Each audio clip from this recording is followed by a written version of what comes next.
as I lay back here in the bunk, I always, do a lot of thinking before, before I go to sleep and when I wake up.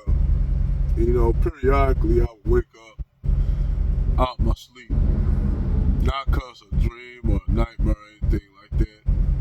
Just happen to wake up and then you know how you just stare at the ceiling for a while before you doze back off to sleep. And earlier, before I went to bed, I was just reading this going through this little essay, and it was talking about the president Patrice Lumumba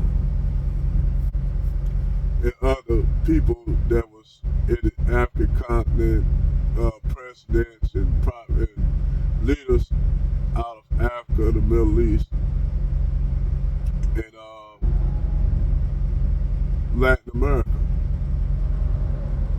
And we know when we always think that it's funny how the media make people like Hugo Guerrero, Hugo Chavez, Fidel Castro,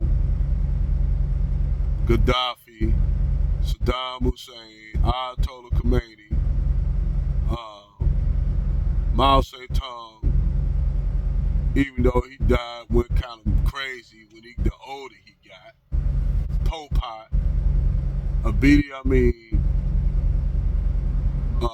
Noriega, all these, if you notice, all of these leaders, even the Eastern European leaders in Eastern Europe before Yugoslavia collapsed. Because, yes, they threw Eastern European countries, they treated them no different than they did Africa, South and Central America, any other what you would consider third world countries. Eastern Europe was another playground of, capitalism and, the war against socialism. So basically, mainly they would throw Slavic people into the mix with all the other colored people. That's why I said the Slavic people. I told a friend of mine who was Bosnia, I said, man, Slavs wasn't nothing but the niggas of Africa. I mean, the niggas of Europe.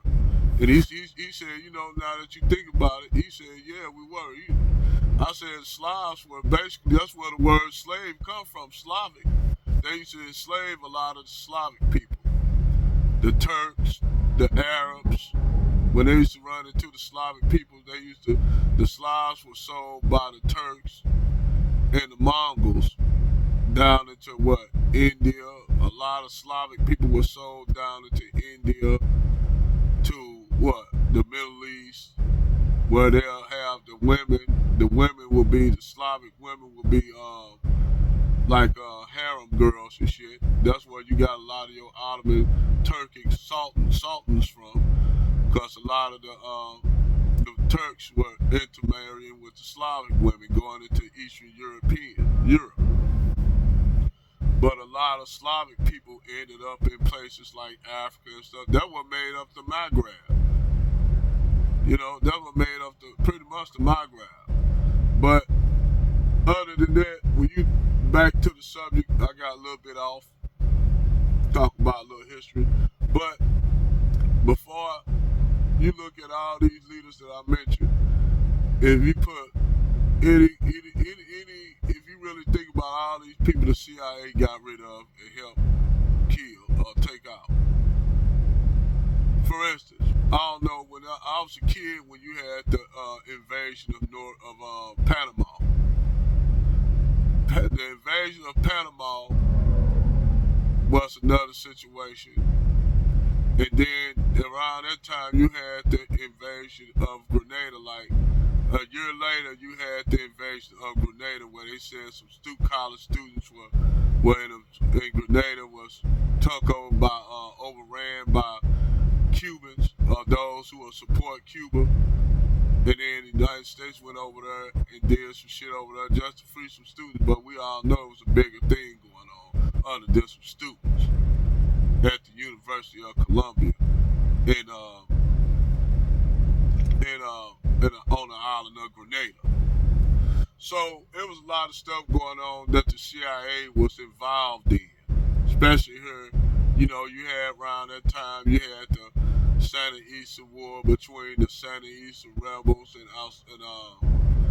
Nicaragua and shit. You had you had the motherfucking Ronald Reagan and Oliver North scandal and shit like that with the drug money and all kind of shit was going on in the 80s, around the late 80s to early, before the 90s hit, for the first Bush got in. All kind of shit was popping off.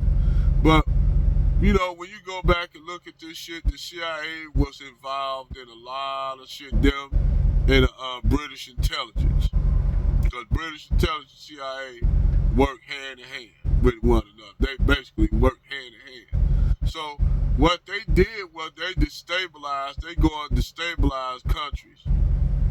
That's what they did. That's what John Perkins, the political hitman, you can go look at that documentary and get that book on John Perkins, Diary of a corporate hitman. And how they will go to countries and tell these countries like in Africa, Central America, South America, we'll build y'all a bridge or some shit like that, or a little dam. But in order to pay us, you got to be able to pay for what you had us build. So those people couldn't afford that. So what he'll do, they'll go send a political hitman out and say, well, you got to pay what you got, your natural resources, your water, your minerals, whatever you have, or what, you got cocoa, let us get involved in your cocoa. Same thing they did in Haiti. The same thing they did in Haiti with the rice. That's the only reason why they pretty much destroyed Haiti, because Haiti had one of the largest exports of rice next to China in Korea, South Korea. Haiti was the largest importer of raw sugar cane. You dig? So what happened is, the same thing with Mexico. Mexico had they were the largest producers of corn. So the American market had to compete with the Haitians with the rice, and they had to compete with the Mexicans with the corn. So what they did was they went over there and destabilized Haiti, fuck Haiti up. They told them they can't, sell rice. That was one of their biggest exports. That's how they ate. That's how Haitians ate. Then on top of that, they put fucking sanctions on her where they had to fight for their freedom, but yet you still have French corporations over there operating, the French family still living over there in Haiti. They moved right back over there after the Haitian Revolution, after Roosevelt then went over there with their white supremacist ideology over there and went into Haiti, because they couldn't stand to see a free black nation on their doorstep. So they had, like I said, and I ain't trying to knock white people again, but I'm talking about how white leaders done to pretty much use white supremacy to create all the problems on the planet. But it didn't have to be like that. But anyway, what you see going on right now in Niger is the same thing they was trying to do. They overthrew their puppet leaders and they took over the government. Now, people can say, well, those are coups. Well, everybody want to look down on the coup. However, just imagine, I'm going to tell you like this. And I tell a lot of motherfuckers this shit. What if somebody came to your fucking house, went in your icebox every day, and decide we're going to take something out your house because we hungry. We don't give a fuck if you starving or not. We're going to take all your steaks. We're going to take all your vegetables out your house. We're going to leave you just with, we just going to leave you with the bare minimum to survive. We're going to leave you with ramen noodles. Fucking top ramen noodles. So, That's what they leave for them leaders to get their people. Now, keep in mind, they throw the leaders a few crumbs and shit. You see a small town operating in the black community. You actually see it in real time when you look at the black community. The black community is basically done the same way on how they do in Africa and do in other third world countries. You see it in the black community. They give certain black politicians a couple of crumbs and they sell out their population. You see it all the time. So they do it. This is what you see. And what happened is you see these young people, these courageous young people in Niger, in Guinea-Bissau, in Mali, rising up. So now these old leaders in Africa who've been running these who's been cronies to the West, they now shaking in their boots. So what the French and the colonialists, the neo-colonialists do is tell them, look, this could be your country next to these old leaders who haven't done shit for their people. So now they're like basically souping up all the other West African countries to go to war with Mali, with Guinea-Bissau, with Niger. But you know the remarkable thing happening? All these other West African countries, people up there protesting, saying don't you dare go and get involved in this shit. Nigerian people got up in waves and said, no, you're not going to go to war with our brothers. Them our brothers. See, these people, even though the Europeans try to draw ethnic shit, these special French, they've been doing that shit for years. Europeans been doing that shit for years. Use turn and having other ethnic groups fight amongst each other to keep these tribal beefs going on. You see it in Africa. You see it in Ethiopia.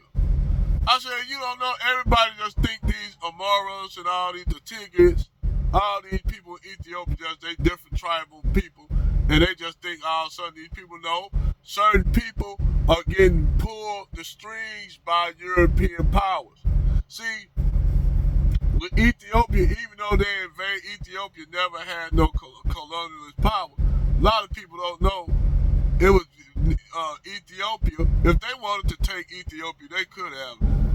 They could have took Ethiopia, colonized Ethiopia if they really wanted to. It ain't that they didn't have the means to do it. They could have, but by the Ethiopians being the only historical African Christian kingdom over there, they didn't want to do it because the Pope was pissed off that Mussolini went into Ethiopia. That's why the Italians didn't have a lot of support for going into Ethiopia because of that. The Pope didn't ordain them to go into Ethiopia because the way the Pope seen it, actually Christianity in Ethiopia, they was Christian way before the Romans were. Ethiopia actually were the first Christians came out of Ethiopia. That's why when I tell people, when they say, well, Christianity is a European religion, no, it's not. First Christians were out of Ethiopia. That's where the Coptic Church came from. That's where Greek Orthodoxy came out of Ethiopia. That's why Ethiopia got some of the oldest churches and cathedrals, the stone churches of Lalibela and all that. Yeah, old Christianity is old in Ethiopia. That's why that's why nobody gave, that's why even Adolf Hitler didn't give support to Mussolini when he went into Ethiopia. He didn't get support, and that's why it failed. That's why Mussolini was one of the first Axis leaders of the Axis to turn fall. He was the first one. So when you look at, they use back to the subject, when you look at this shit, man, and see all this stuff going on and the way the shit is ended up, I told people what's going on in Niger, over there in Mali, in Guinea-Bissau. That's going to affect America, but it's not going to affect America the way you think it's going to affect America. What it is, you see a lot of young people, whether they white or black, who actually are inspired by what's going on over there. You have dudes online, white dudes and black dudes, who actually want to go over there and fight for Niger and fight for Kino Basal. You got, man, I'm looking at this thing, all these American white and black dudes want to go over there and fight side by side with the people of Niger, with the people of Kino Basal, with the people of Mali. They want to go over there and fight side by side with them.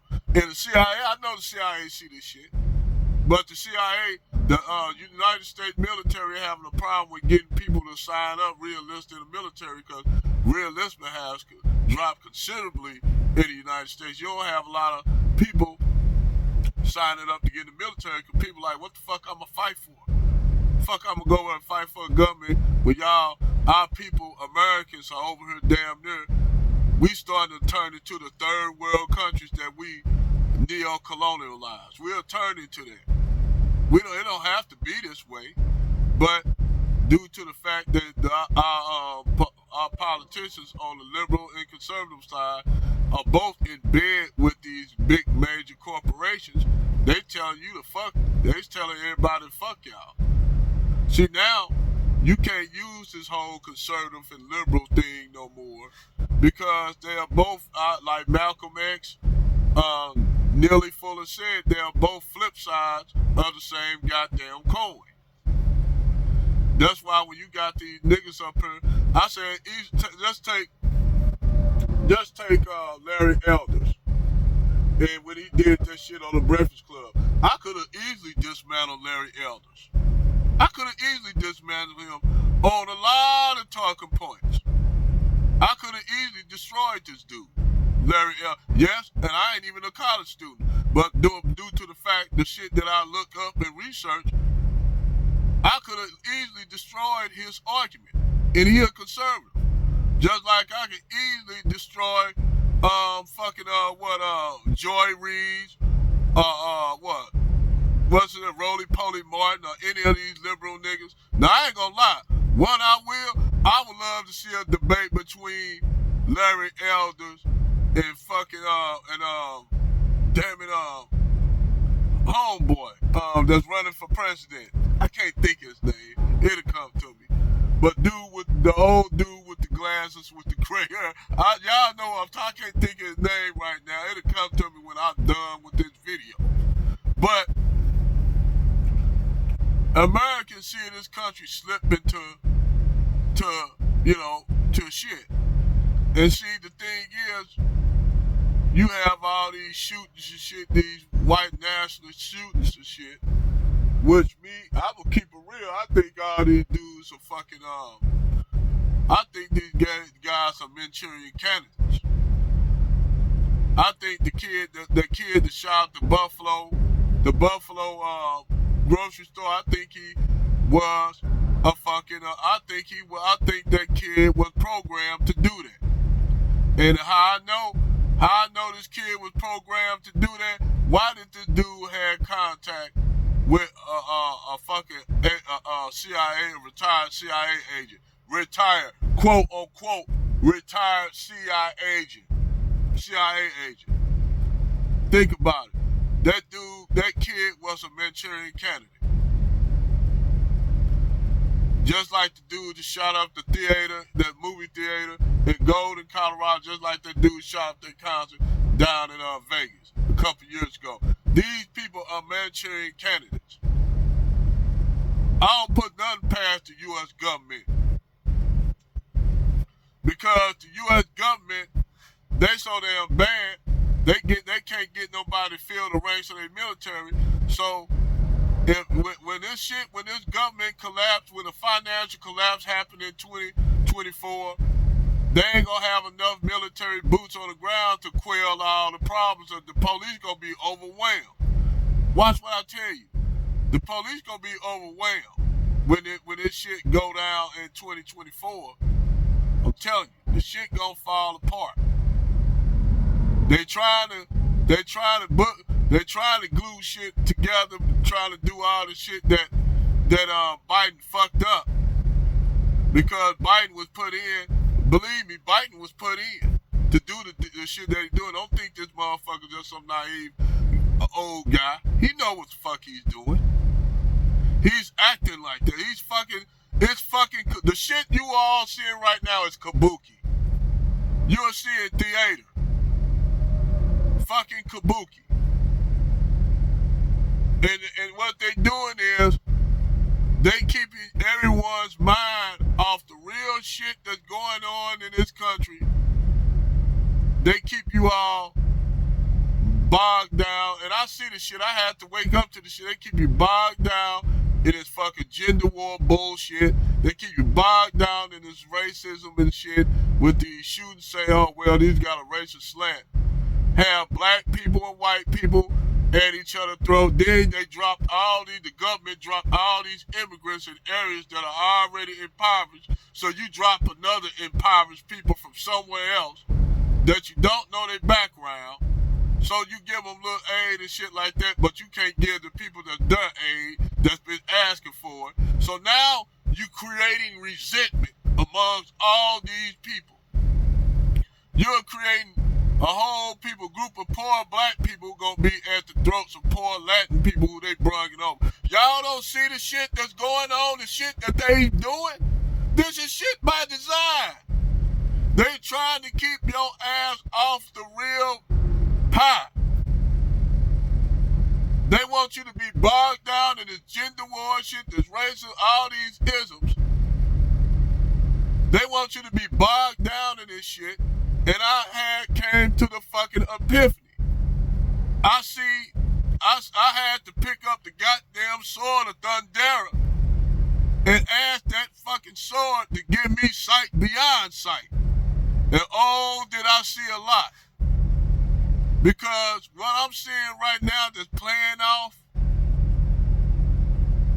all this shit that's going on online with TikTok, they got people living lavish lives online. So now, in order for you to survive, you got to be an online personality.